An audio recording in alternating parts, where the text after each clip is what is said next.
Good evening, everyone. Nice to see you all this evening. Thank you very much for coming to this question time. My name is Madeleine Morris. I host the Question Time series here at the Wheeler Centre. In my day job, I'm a reporter for the 7:30 program. And it's a fantastic subject which we have on tonight, and I applaud all of you city folk. I presume at least some of you are city folk for coming in to learn more about our regional issues, because it's a very big country out there north of Northcote, which we sometimes forget about. And too often the voices of those in regional and rural Australia aren't heard in our discussions, but it's home to a third of our population. It's a key driver of our economy, of our creativity, of the Australian soul, but it's also much more than that. And at the Wheeler Centre this week, they've been hosting a series looking at life outside the cities. And as part of that, we're going to be focusing tonight on regional issues in this question time. So it's a very big country, big subject. There are lots of things that we can talk about. Some of the things that you might like to talk about are the challenges, the innovations, how regions are changing, how we can get more voice to the regions. So we're running a full hour of Q&A tonight. So it's not so much panel discussion, it's more your questions. So please do put up your hand. We've got some ushers here who will take your questions, and just make sure that you're nice and clear, and they'll come straight over to you. And also tonight, it's fantastic, we're also running Periscope. So we're going to be live streaming to people who have Periscope on their phones. So hopefully some people will be tuning in outside Melbourne, and we're going to be taking their questions. So if you see me going to Sarah a lot down the front and asking her for a lot of questions, I'm not asking Sarah, she works for the Wheeler Centre. She's going to be feeding the questions in via Periscope. So hopefully we'll be able to get a lot of people feeding in from outside. So let me introduce you first of all to our panel this evening. Over at the end we have Su McCluskey. She's the winner of numerous regional leadership awards. I can't list all of them. And she's also a member of numerous panels and boards. And until June this year, she was the CEO of the Regional Australia Institute. She's also the proud owner and operator of a small cattle farm in New South Wales. 200 head? Yes. 200 head. Keeps you busy? Keeps me very busy. Yes, I can imagine. Next to Sue is Mark Muller, and he is the editor-in-chief of R.M. Williams Publishing, a brand which obviously needs no introduction. It's a business, the publishing arm is a business devoted to telling the stories of people who live outside Australia's cities in all of their glory and diversity. And it's the flagship publication for that is Outback magazine, which some of you may have seen. And then next to me here is Alana Johnson, and she is also a very well-known rural leader. She's driven in today from, where was it? Benalla. 2.5 hours. And she's also won various accolades, including the inaugural 100 Women in Australian Agribusiness by Rural Press in 2014. You can see on her little badge there, she's also the president of the Voices for Indi group, which was instrumental in getting Cathy McGowan elected in Indi. And she's also collaborating on the Invisible Farmer project, which I'm sure you'd be keen to tell us more about as the evening gets along. All right. So look, I wanted to kick off with some questions, and I might just, while you're all warming up, I'll start with you, Alana. My first question is regional Australia ignored, or is it just not very good at standing up for itself? Well, I think we're becoming good at standing up for ourselves. I think it's really important to point out to people who live in urban cities that there really is a divide between rural and regional Australia and urban Australia, and we know that from some of the research that's been done. The health outcomes of people who live in rural and regional areas is poorer than our urban brothers and sisters. Educational opportunities, access to telecommunications, transport issues. We know there's a lot of issues, and there has been for a long time. And getting our fair share of what we would call the assets of the state and our fair share of the services has always been forefront of the mind of people in rural and regional Australia. And I think, though, we've been in a position that's historical, actually, because many of our politicians have been rural and regional people. And I think in the past, we've relied on their voice to represent us. And that sort of the pastoral power that was represented in our state and federal parliaments was really a very strong voice. But that pastoral power, it's a time gone past now. We just don't see it in the way that it was. So the voice that was there to represent rural and regional people isn't present in our political system. And with probably a tendency for rural and regional areas to be more conservative in their voting, often we're in very safe electorates where, in my electorate, it had never been anything but a Liberal seat. And so, therefore, you do tend to not have a voice and you're a very safe electorate and people just don't take notice of you much. In my electorate, we were described by some local people as being a backwater. Now, that's pretty sad to feel that that's where you're living. But we can talk more about getting a voice. But just talking on, you say traditionally there has been a very strong pastoral voice. I mean, the fact is that the majority of Australians live now in cities, the vast majority of Australians. So isn't it right that the people who live in the cities have a stronger voice than the people who live in the country areas? Well, I mean, I think there's equity of representation, that's for sure. But also I think there are issues of equity of resources and access to resources. So when you're seeing that the poorest health outcomes are actually in some of our areas where people work outside and live hard physical lives, but they just don't have access to the sort of medical services they need, and they have the poorest health, I really think we have some serious equity issues. Okay. Mark, I mean, we do talk a lot about the equity issues, we talk a lot about the weather, about those sorts of things, and those are often the ideas of rural and regional Australia that come through to the city. Do you think that people in the city have a one-dimensional view about what it's like outside the city walls? I think it's easy enough to be presented with a one-dimensional view if you don't look beyond your traditional streams of information. And one of the things that we try and do with Outback magazine is to tell positive stories, because there are so many positive stories out there. That's not to ignore the fact that life can be grim and difficult, but it's to acknowledge very much that there are wonderful, dynamic, engaged people living and working in the bush, and sometimes doing exactly those sorts of things that require the attention, whether it's in health services or mental health services or education. I find time and time again that I'm looking and talking to people who I find admirable and engaging in a way that I don't get in the cities when I spend my life in the city. Mm-hmm. What are some examples of that? Give us some examples. Well, 3 or 4 days ago I was in Longreach. They've got a Royal Flying Doctors office in Longreach. It isn't a fly-in with doctors sort of thing. They've got a mental health unit there. Michael Tui's been working there for 12 years now, and Liz Jack's next to him, and they have a presence in the community that is doing fine work. They're committed to being there. They've found that one of the problems with a lot of the drought aid that's going on at the moment is people will get a limited amount of funding, they'll come in, they'll be there for 6 months and they'll go again. But people like Michael and Liz have been there, and they are there for the long haul, and they do it on the smell of an oily rag, but they do it because they believe in what they're doing.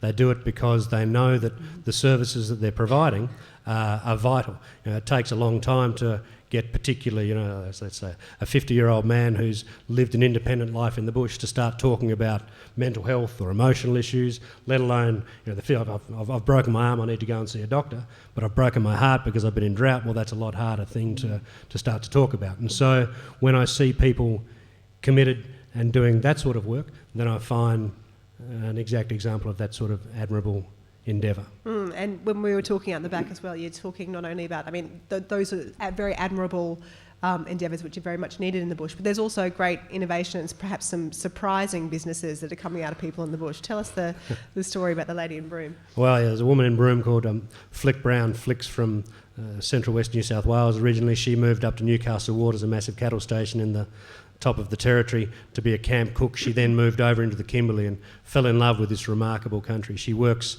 in government services a lot. She takes on contracts doing surveys in the bush about one thing or another, but she found as she was walking around in the bush that people on race days would need a hat, and she just started picking up feathers and sticking feathers into people's akubras, and from that she got a group of people who then mail her feathers, and she started making more and more hats until it became a separate business for her. She is this week heading off to New York Fashion Week for the second time with Kimberley pearls and red-tailed black cockatoo feathers, and this remarkable millinery business that she operates out of her house in Broome. So where there's something to be done, there are people doing it. And that's a really fantastic example of the connectivity of people in the bush, isn't it? And being connected not only to wider Australia but also to the rest of the world. But Sue, I know that you see the connectivity of people in the bush as being of a particular challenge. Look, connectivity is absolutely vitally important, because if you don't have connectivity, how can you really enjoy the fantastic opportunities that being able to live and work and play in regional areas can bring? And one thing we need to remember is that when we talk about a third of that population that lives in regional Australia, that is the third of the population that lives in regional cities, rural areas and very remote areas. And it's important to remember that it's so diverse that we can't look at one size fits all. And the important thing is to remember that in some of those places you can actually have the sort of businesses that you have in the cities. You can have the access to health and education that you can have in the cities. So you think towns like Bendigo, for example, Ballarat, you know, even when you get out of some of those areas, you will have access to some of those services. But beyond that, connectivity and telecommunications becomes a real challenge. So that connectivity I'm talking about is mobile connectivity and internet. If you don't have that, how do you interact with government? How do you actually educate your kids? Because a lot of kids now, they have to do their homework on iPads or over the internet. If they can't even download that, how are they going to get that? Teachers, they can't download the curriculum. We have advanced incredibly in health with being able to offer diagnosis remotely. If you can't access that, how do you actually offer that in remote areas? So what sort of percentage of people are actually struggling with connectivity excuse me, in remote areas, and is it only out bush or is it in the regions as well? No, in fact, I'll give you an example for myself. I live 42 minutes from the capital city of this country. And I'm on satellite broadband, and for anyone who's on satellite broadband, and I can tell you, a lot of people in regional areas and certainly all those people in remote areas on satellite broadband, it's woeful. Just being able to run your business, you can't lodge your BAS in town. I'm lucky because I'm only 42 minutes from the city and I can come in and I can connect my laptop in the city and be able to then lodge my business activity statement. But for so many people, they just can't do that. And when you think of government services, government is moving everyone to be able to interact online. That's fine in metropolitan areas, and it just doesn't work when you get out of the city. And where does the impetus to do that come from? I mean, we talk about people not relying on government rural people are not relying on government to come and do things for them. But I mean, something like that, you don't have much choice, do you? Is it? I mean, or are we waiting for some saving angel telco to come in and say we're going to put in high-speed broadband for all of you in the city? Realistically, look, you know, and I'm currently sitting on the regional telecommunications panel. That's just not a realistic option when you get out to the very remote areas. So one of the things we're looking at are, what can you do? You're not going to get fibre outside of your capital cities and your big regional cities. So the options are going to be fixed wireless. They might be mobile. They might be your satellite. But we've got to make sure that there's the capacity, not just now, but into the future. And with the NBN coming, that is not going to be the solution for everyone. And I think people are thinking, once the NBN comes, it's going to fix everything. Well, it does depend where you are and the sort of access you have to that. And the important thing is, that's the way of the future. You know, we operate in a digital economy. To be able to connect globally, we do need to have the access to technology, and so it's one of those fundamental things. It gives us access to health, education, you know, those basic services everyone needs. I'll throw it open to the audience in just one second, but a question that just struck me is, are there any countries, maybe not the size of Australia, but sort of where people live in an equally remote a remote way away from big cities, that are doing those sorts of things well, that are doing connectivity well? Does anyone know if that's being done anywhere well? Well, I've travelled to India for many times, and it is amazing. You can go to the most remote and poorest villages in India, and so many people have mobile phones. It's how that country is actually progressing and moving forward. So we could look at some of the countries who are, you know, what we would call developing countries, and I think learn some lessons from them. Mm-hmm. They have solar recharge points in India in villages where people at night time can come and log into the batteries to recharge their phones because they don't have electricity at home. There's some really innovative things happening. Good stuff. All right. And can I just get an idea of the audience? Who has come in from the country tonight to be with us? Fantastic. Did any of you have any questions for our panel, or any city folk have questions for our panel to start off with?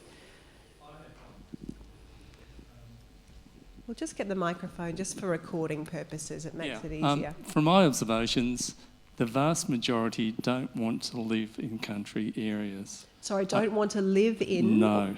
Until you encourage people, and to me the only way that you can do that is through the taxation system.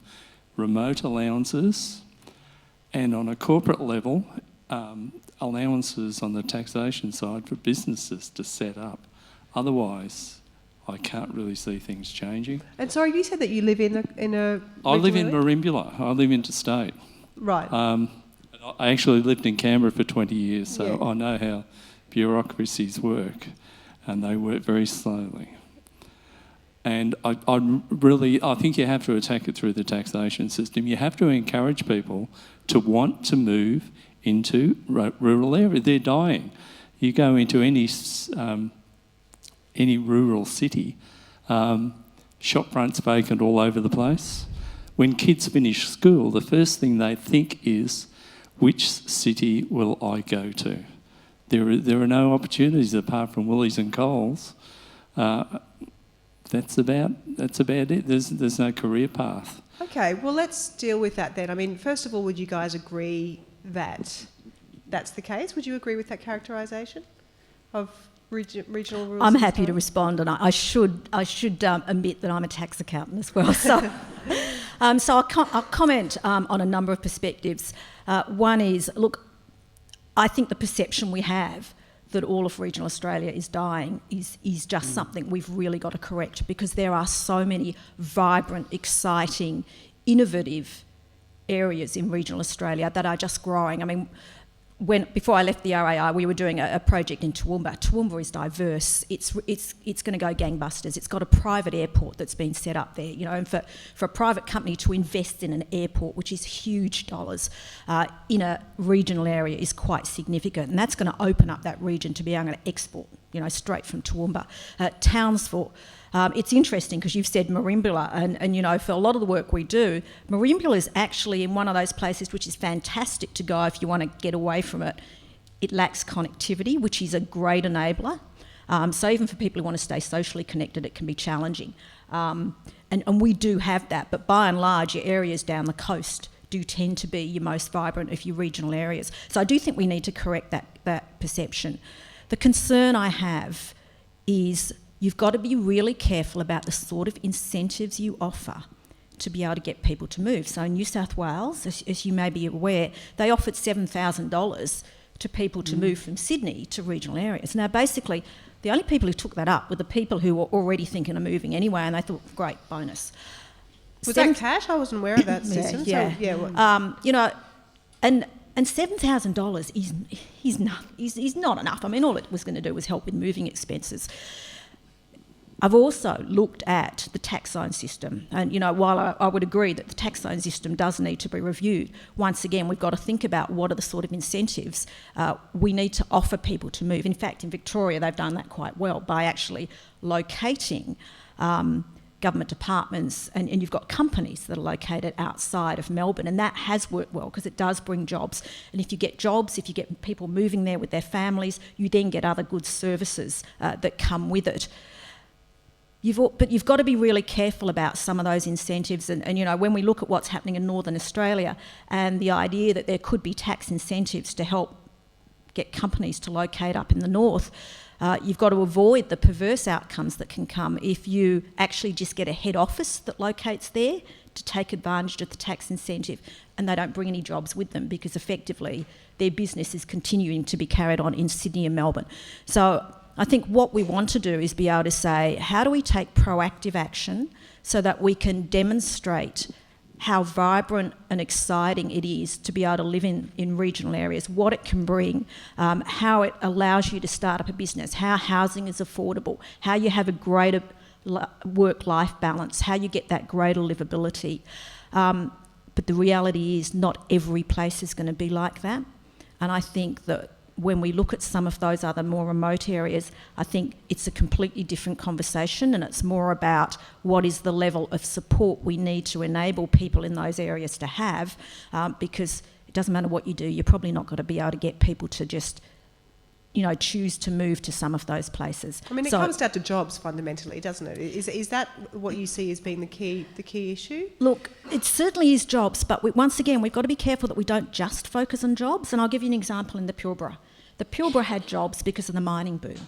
But it wasn't until they actually recognised that the mining company started to diversify from just having young males to being able to employ older people and women that they realised they needed to have families there, and the way that they would get families there was if they had schools and hospitals and, that sort of support, cafes even.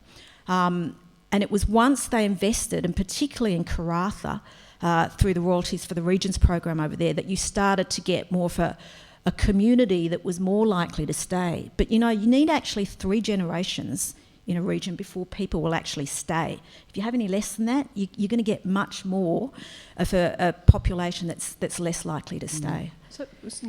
And I think Sue's hit on a really interesting point. There's many different drivers that are required for people to be able to want to move to rural and regional areas. One of the interesting things that we're only just realising is becoming a really important aspect of people's lives in terms of how they live their lives is community. And our lives are so driven by work and how much time we spend on public transport and what schools our kids have access to, etc. But I think there's an increasing realisation that our quality of life has a lot to do with how we live with the people around us. So, for example, I live in a very privileged area because where I live at Benalla is part of what they call the Hume Corridor, which is the Hume Freeway that heads up towards Sydney. So we have great access to anything that we want to come to, including coming to Melbourne. So it's a very attractive place for people to live because of that access. But the other thing that's really interesting when you live in an area like mine is that about 3 or 4 times in the last 12 months, we've held events like this in our area to talk about democracy, to talk about human rights, to talk about the future of agriculture. And we don't get a crowd like this from a huge big city like Melbourne. We get 300 people. Like, to live and experience the sort of community that generates that sort of interest and that sort of energy is fulfilling of your life. And recently we held, just in my town, which is only 10,000 people, a forum to look at the future of farming and agriculture in our area, and 300 people came. And everybody knows one another. There's a sense of not only the relationships and the belongingness. I often say the greatest asset rural Australia has is belongingness, but there's a new sense that because we have this, we can create change together. But I suppose that momentum. I suppose that to want to keep younger people, in particular in those regions, we do need access to those things that you were talking about. So we need access to jobs. We also need connectivity, because there is a different set of assumptions these days about what people expect from living anywhere, don't they? Yeah, look, that's right. I was on Anthony Lagoon last week, which is halfway between Mount Isa and Tennant Creek, 16,000 square kilometres of country, 70,000 head of cattle, and they'll have about 30 to 50 people working there as the mustering season goes on. The average age on this place is probably 27, Mm-hmm. So the manager's sort of 28, 29. You've got a few old people floating around the place, chefs and bore runners and whatnot, and then the bulk of the people actually doing the work are aged between sort of 18 and 25. And yes, they need connectivity, so there's satellite broadband, they need to be able to have their social media, but there's this amazing sense of community you're talking about. There are people going into these remote places to have adventure, to have community, to have fun.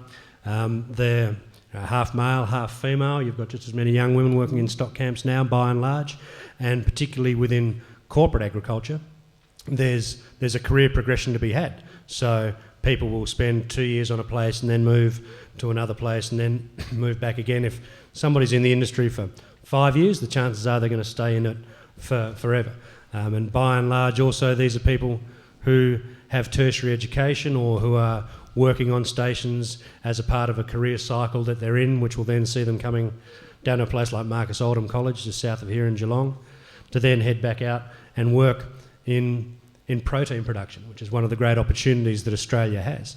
And we're in a position, I think, to be able to capitalise on that in rural and regional and remote Australia, because the world needs food. And there are a lot of switched-on people working towards that, young people doing it who don't mind the ostensible hardship of remoteness and isolation, because whilst they're spread over a very large area, there's a very intimate sense of community. You look at something like the ABC races on Brunette Downs, that'll draw people in from 1,000-kilometre radius, and they all know each other better than most people in town will know their next door neighbour by and large, because there's a sense of inclusiveness and community that is very much a part of what keeps people there. I have great faith in the youth that I see in the bush and the opportunities present for them in life there. So you've come on very nicely to another area which I wanted to explore, and please, anyone who has questions, please do.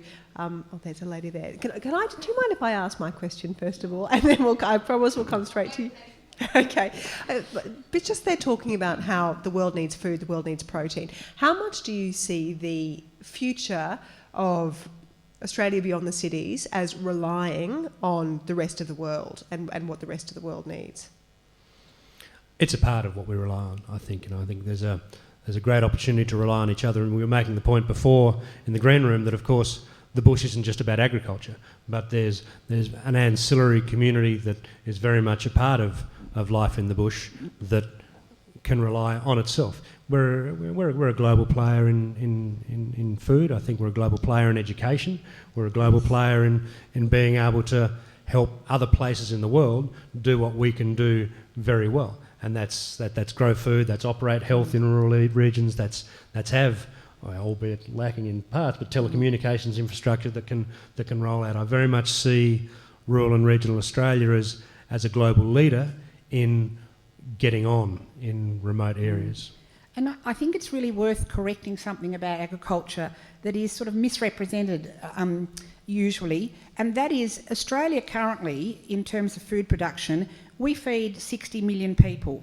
And so nearly 30 million of those are ours, they live in Australia, which means then we have enough food to export that feeds another 30 million people. Now, there's possibility of increasing our agricultural production, but really we're limited by many factors, geographical, landscape, climate factors. So who knows how many people we'll be able to feed in the future. So I'm always very impressed when I hear Barry Irwin from Bega Cheese, because he often says, stop this talk about Australia being the food bowl of the world and we can feed the world. We're actually the delicatessen of the world. What we'll do is we'll supply high-priced niche products to the growing middle classes of Asia, and that really is where our food future is. And I'll just take that a bit further, if I can, Madeleine, and that is when it comes to whether it's agriculture or other types of industry, what we have in Australia is we've really got great smarts and we've got very, very good cutting-edge innovation and expertise. And so when it comes to food production, it's not just about producing the food to sell, but it's being able to sell our expertise about how you produce that to other places in the world, such as tropical agriculture. And so, the advances that we've made in this country in dairy and grains, that knowledge can be used to great effect in Africa and Asia to help those countries. So there's a number of ways that we can actually participate in a global economy. And it's not just about, the sort of farming. We think farming has got very, very smart. Okay, let's go to the lady there. Hi, thanks very much. You started tonight by talking about the divide between rural, regional, in terms of infrastructure, in terms of understanding various themes. And then we've heard you share your narratives about how great it is to live in rural towns and communities. And certainly we come from that context. And I just want to sort of challenge you to either share with the audience, if you can respond to this, or to think into the question of, what's happening in the rural and areas and the regions, and in relation to sort of some of your peak representative bodies, what efforts could go into actually selling the good narrative across the Australian populace, let alone overseas, because perhaps it might make a difference. And I'll just some wee things that have happened recently. I happened across a self-made video that had been produced by a medical student from James Cook University who was city born and raised, who went up and into far north Queensland to do a placement. And on the back of that, he made his own video and posted it on, posted it for the world to see, to tell the world about how fabulous it was actually working in a very remote community. And he was going to head back there. And so it was a great piece of advertisement. I don't agree that we always have to have state sort of handouts to motivate people to move to country towns. There are other drivers, and you may be aware that in Victoria there's been a move from Northcote, in fact, to Castlemaine, and to some of the provincial towns, because people are realising that there's better quality of life, they can get better housing, they can be close to health services and good education opportunities. And so it's, you've got word of mouth happening. So let's elevate it up. What, if anything, and what could be done for some of the peak bodies that you're engaged in to actually sell what's going on in outside our major cities? Who wants to start? You are so important, You are the food bowl, you've spoken to that, You are the water resources of this country, You're actually, urbanites, whoever they are, need you. And perhaps we need to look at it as all of us together in this and forget about the divide. Okay, thank you. So who wants to start? Your suggestions for selling it better? Well, everybody should buy Outback magazine for a start. I think the journo should start. Yeah, it's storytelling, and whether it's sort of scraped on the wall of a cave with a rock or it's beaming out of a hologram in your watch, the stories are there to be told and shared. I think that as the means by which people digest story diffuse through the influence of the web, and there's a danger that it gets siloed and you sit around listening to people who agree with you, or you talk with people who are going to say the same thing back to you. And I often wonder how we can break that, because the bulk of my readership's in the bush. We've got sort of 400,000 people would read the magazine, and 70% of them are bush people. So we're telling stories for, by and about the bush. Breaking into the cities is a harder thing. It's interesting now with R.M. Williams, we're looking at pushing this business global, and a large part of that is to be starting to tell rural stories to an urban consumer so that you can win hearts and minds, and they can buy a pair of boots and wear a pair of boots, but actually know rural stories that are behind it. So I don't know whether that's an answer. But it's not. But I mean, you joke, kind of joking about pushing a product. But no, I'm not. But what I'm saying is it's not. That is an integral part, of selling. If you see people wearing R.M. Williams boots, they are buying into the narratives, and they are wanting to be a part of that even a little bit. And who knows what might go on from that little bit, should they be given the opportunity and the incentive to continue down that path of buying into that narrative. Yeah, and that's very much what we're going to be trying to do as I say, the business. I mean, Louis Vuitton owns R.M. Williams now, and part of the reason they bought it was because they see that it's going to be a global brand. They can take it globally, and a part of what we're going to be doing with that is telling Australian stories on a global platform in order to win hearts and minds, entice people to the not so much the exotica of Australia, but the reality that there's a sense of authenticity and practicality that is underpinned by the Australian ethos, whether that's urban or rural. That can be yours for the price of $180, whatever they are. Considerably more. I haven't bought a pair for a while. Sue? Look, I'd like to see the whole model changed and flipped on its head. Given I'm no longer involved with peak bodies, I think, but having worked for them, you're driven by your constituency, particularly where you have declining membership. The peak bodies can tend to represent the squeaky wheel. And that's not just in farming and agriculture, it's right across the gamut. And of course, those peak bodies then represent those issues to government. So the lobbying is around those squeaky wheels and those single issues. And the perception then is that it's what a former chairman of mine used to call the poor bugger me attitude. And the media picks that up, of course, because that's what they report on, and that's the perception that's seen about regional Australia. What I'd like to see is us mainstream that we don't talk about the city and the country and see it as the divide. We should actually be talking about outcomes. We should be talking about health, recognising that everyone has different needs. It doesn't matter where you live. And if you focus on the outcomes, then it's a matter of how you actually deliver those outcomes, recognising that there'll be different mechanisms where you live. If you're talking about education, it's the same. So I think that what we need to be doing is challenging our national governments to be able to say, let's focus on what are the outcomes for people and what are their individual needs, not what do city people need and what do country people need. But in terms of trying to actually entice people to go, what do you really want to do? I mean, I see your point about everyone needing to understand that they have the same needs and flipping that conversation on its head. But I mean, how are you going to sell it?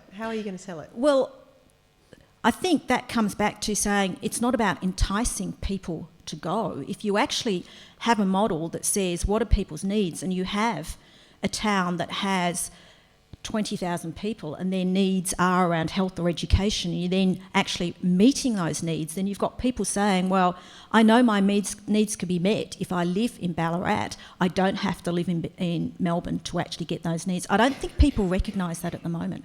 I think people seem to say, in fact, someone gave me an example yesterday morning. I did a breakfast in Wagga, and someone said that they were talking to a friend of theirs in Sydney who'd had a heart attack, and that person actually came from Wagga, and everyone was saying to them, thank goodness, it happened in Sydney, because if it had happened in Wagga, you wouldn't have got the care. But in actual fact, they probably would have got quicker care in Wagga because they were closer to the hospital, and they have all of the facilities down there in Wagga to be able to treat it. So it's a lot about overcoming those perceptions. So it's a little bit of if you build it, they will come type thinking. Well, it's being able to demonstrate that you can meet the needs of people that are in the cities. Now, that's not going to happen everywhere. If you live in a remote community, you are not going to have the major hospital. But could you have access to the sort of health responses that are at least meet a minimum requirement? Well, you could if you have access to technology. I've got a couple of things to say about that question. One is, I think the time where we've sat back and relied on representative bodies and governments to actually act on our behalf, we're becoming fairly disillusioned with it. And certainly we're seeing membership of many of the sort of peak bodies that we're talking about, including our political parties, just diminish. So that's saying something about no longer sitting back and expecting and wanting and hoping that other people will do things on our behalf. So I think Indi has been a really amazing example that people have said enough's enough, and if you actually take it back to the people and the people come together, then what can you achieve? And I think one of the things that's been a really interesting experience for us is that now our local member, when people come to her with issues like they would do to their politicians in any electorates, she's more likely to say to them, I'm here to help and resource you to come up with a solution. Don't just give me a problem. So that there's a new partnership, there's a new collaboration that's happening in our area in people wanting to actually find their own solutions. So that's one thing. The other thing I was going to say about incentives for young people to move to rural and regional areas, there's a lot of evidence that shows that if you expose people when they're young, 18, 20, 25-year-olds, to experiences, then you're actually going to have a fairly profound effect on them. We know that from work experience and the effect it has. So one of the things that we've done in our area, sort of creative thing, is people come to work in the allied health professions in our hospital. We pay their HECS debt.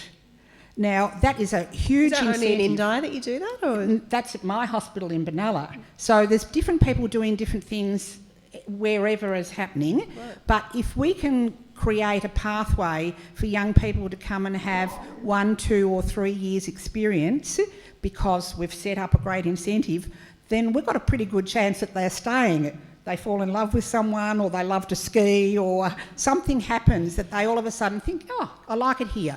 So if we could, one of my visions is that we actually take this modern notion of young people wanting gap years and we use that to bring people into rural and regional Australia more. Instead of them all floating off overseas, which is great for them too, I think we could do a lot in creating exposure and incentives for people to actually get to know their own country. And I think that will have a big effect on where people settle in the end. And it sounds from what you're saying that you don't feel as though the impetus for that is going to come from peak bodies, but as though more from a local level and more of an incentive. I mean, this is local like a groups. hospital board saying, we can't find physiotherapists and speech therapists, they're not coming, why aren't they? And we advertise and people don't apply, and we say, let's go to the university and get the new ones and say, come for a year and we'll pay 1 year of your HECS fee, come for 2 years and we'll pay 2 years. And look, that's a really cheap bargain because they usually stay. And so they have stayers who are working well? Yeah.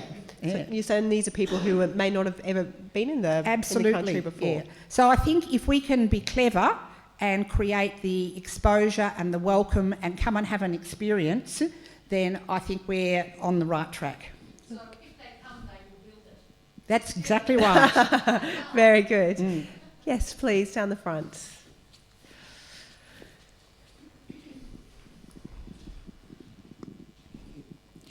Well, can I say I love your positivity and I'm listening very carefully to some of your solutions, but I would like some more, please. The situation I'm going to talk about is I work with a community service organisation, not-for-profit, and we work in Melbourne. We also work in Shepparton. And the situation with some families in Melbourne is dire, and it certainly is in Shepparton. And we have a lot of dysfunctional families, a lot of violence. Youth unemployment is horrific, and of course poor old Shep's taken a real battering with Admona and all the closures and some jobs going. And that's why I'm really interested in some of the things you're saying. However, I mean, we have a problem with getting qualified people to go up there and work, like probably more senior like social workers and people who can really make a difference. But you're saying you need to get it coming from the community, of course. How do you turn around a dispirited place like Shepparton? What other things can we do to try and influence? I mean, they see us as this big city organisation coming in and trying to interfere. So I think it's a real problem. Please. I think one of the really key answers to this is this whole perception of doing things for people. And I really think that that's one of the issues of people bringing services to people and it doesn't belong to them. Now, in my community in Benalla, we are one of the most socially disadvantaged postcodes in Victoria. And we have some of the same issues as Shepparton. And certainly our school performance and our school retention rates were really, really low. And, you know, Benalla is sort of like next to Shepparton, which is 4 or 5 times our size, and Wangaratta, we're nothing. And so all the big services get housed in those cities and they're meant to service Benalla, but they don't come, and, you know, you get one staff member, and like it's been like that for decades. So in Benalla, we decided that we wouldn't rely on people coming in to solve our problems, and we did set up a specialised community foundation with the specific purpose of addressing the educational disadvantage, starting from kinder and working with families right back there through to all sorts of things that are happening in our school. And the reason it's worked is because it's the people who then brought the experts in. We got an alliance with Melbourne University, we asked these people, we got money from those people, but the whole thing has been driven by the community, and it's now been seen as one of the top 50 philanthropic endeavours ever in Australia. And that's in 10 years. And so, but that's very much with a focus on education, is it? And so is that something that you had considered as being a key to trying to get people...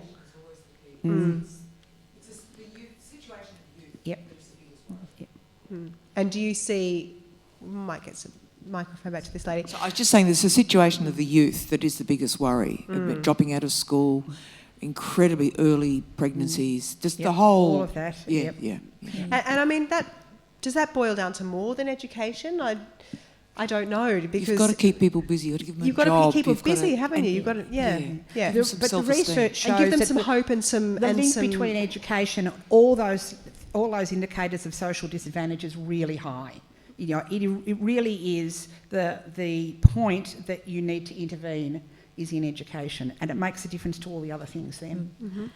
I also think that local leadership is really important. When you look at those regions that are really vibrant and are growing, yes, diversity makes a difference, jobs makes a difference, but where you've got local leadership, that's a really strong factor.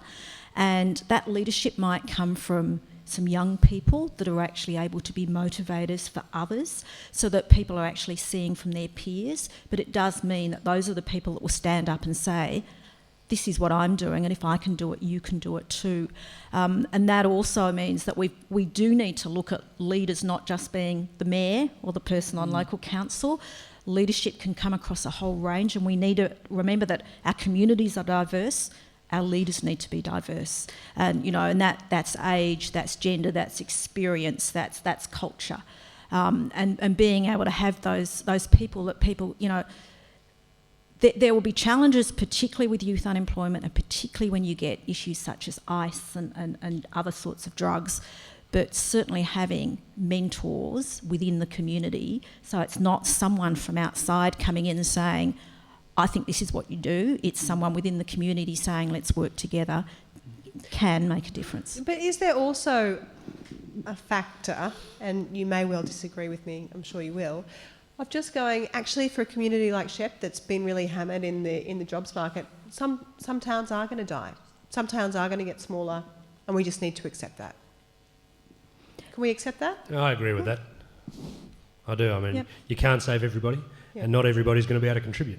So what you don't want to have happen is you pull a plug on a place and all your detritus just floats into the cities and creates more problems. But, you're speaking about leadership. Well, not everybody can be a leader, and of course leaders need followers, fair enough. But no, you're not going to save everybody. I don't think you're going to save every town.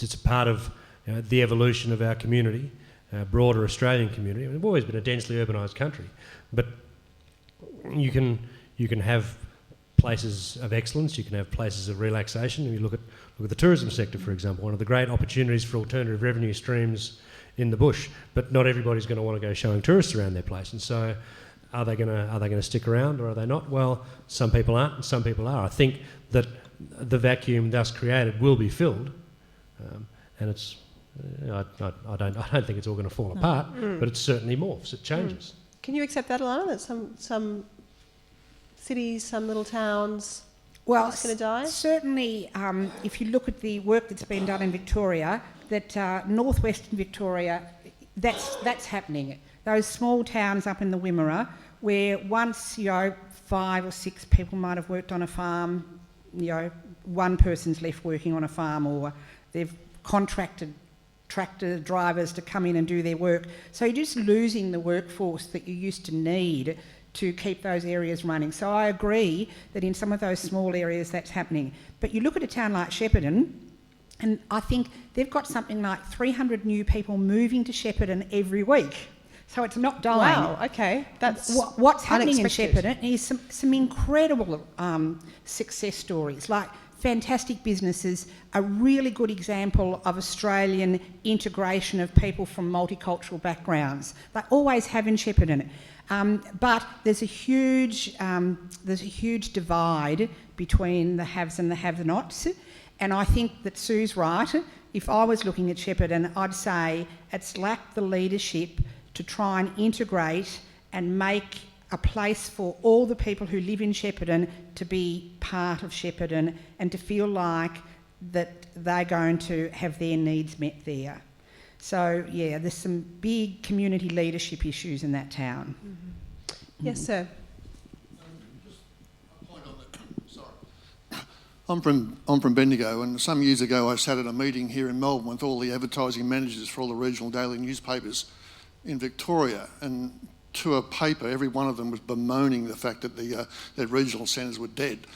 I was the advertising manager for Bendigo, and we had 3 months of the Grace Kelly exhibition to go, and you couldn't walk down the street.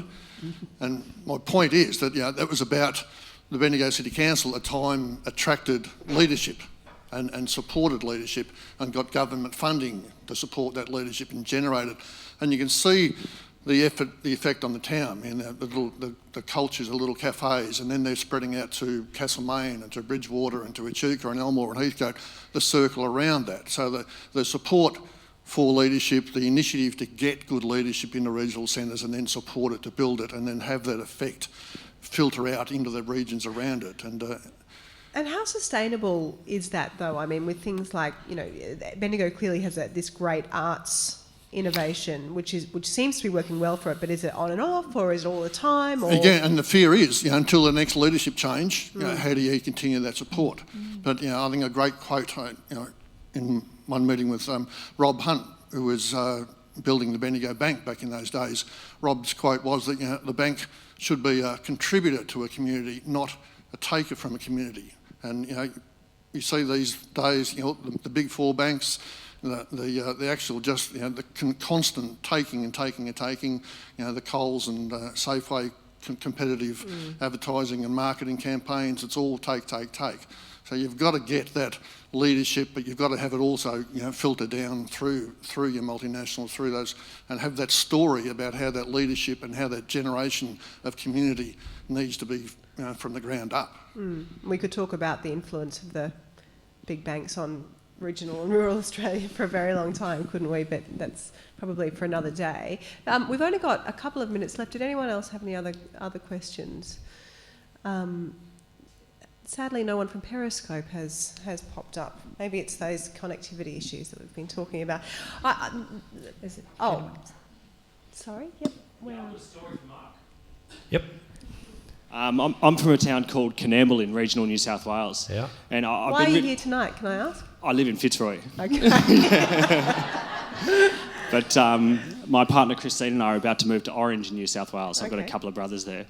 But Coonamble, it's really fascinating having this kind of a discussion, and it's so complex what goes on in country towns.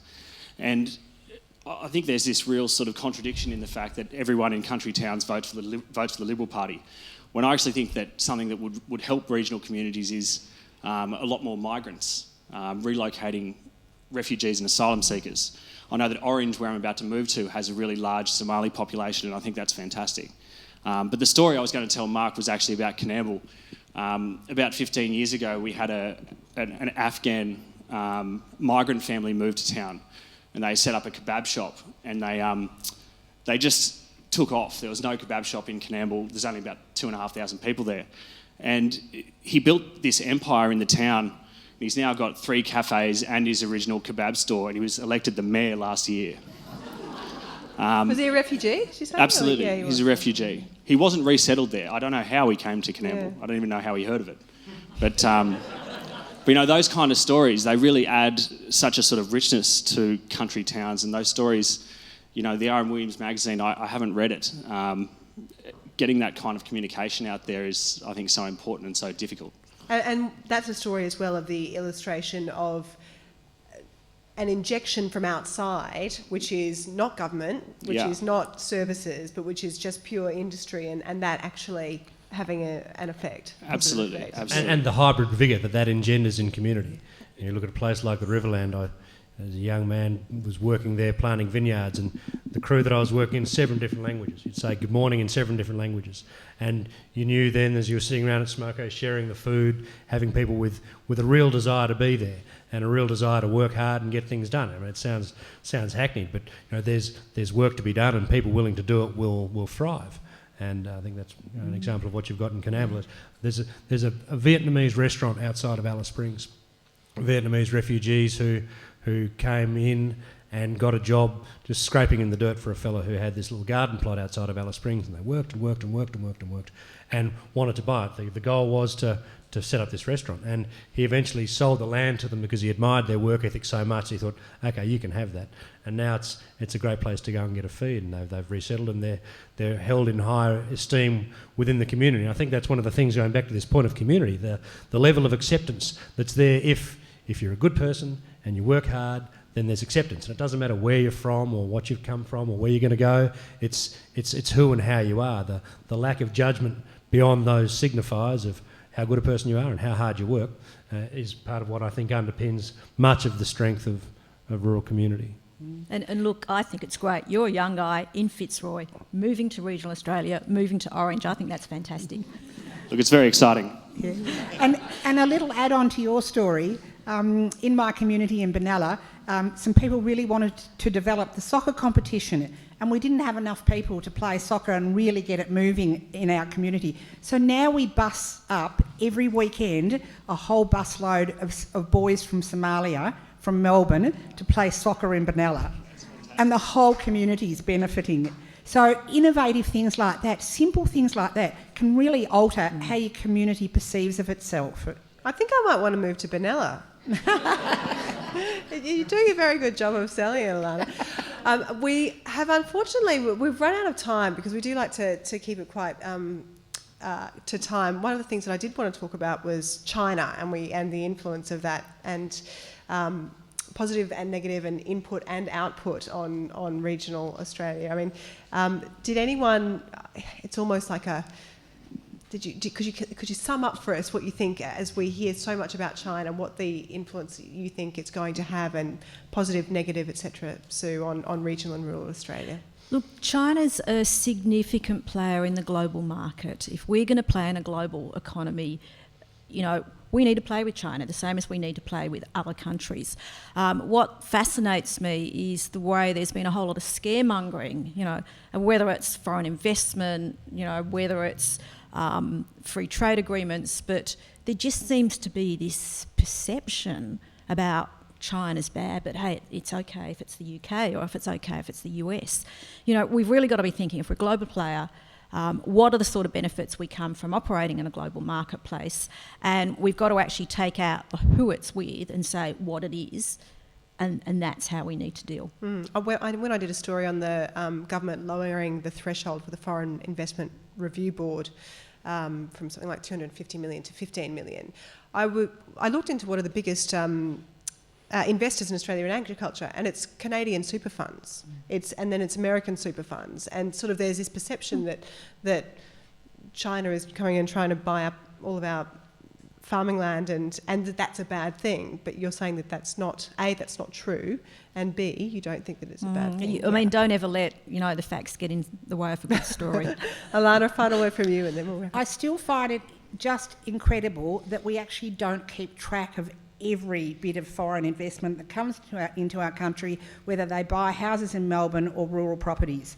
So some Chinese investors have just bought 2 1,000-acre properties in our area, under 15 million, so they won't be recorded. And I just think it's amazing that we're not actually cognizant of... Why does it matter, though?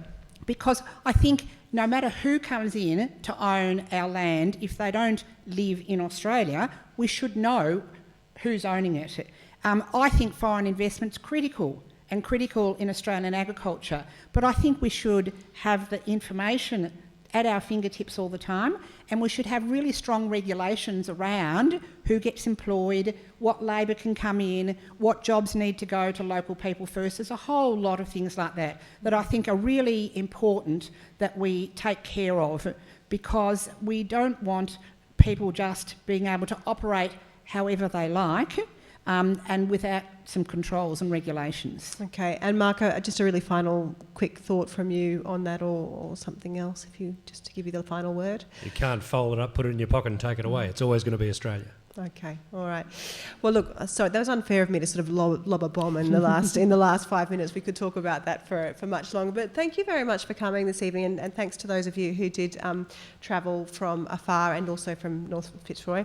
And if you could join me in thanking the panel tonight, Su McCluskey, Mark Muller and Alana Johnson.